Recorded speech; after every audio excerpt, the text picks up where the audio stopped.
தமிழ் மக்களா, உங்களுக்கு சிரிக்க மட்டும்தான் அறியா, வேற எதுக்கும் யூஸ் இல்ல. இந்த வரையான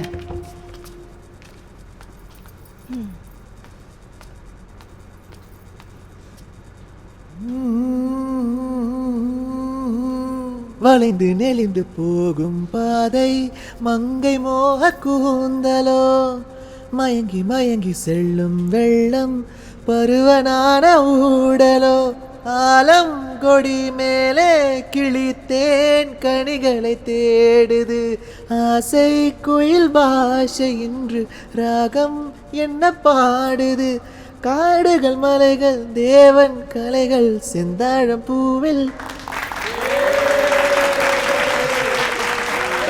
தமிழ் பாட்டு தானா?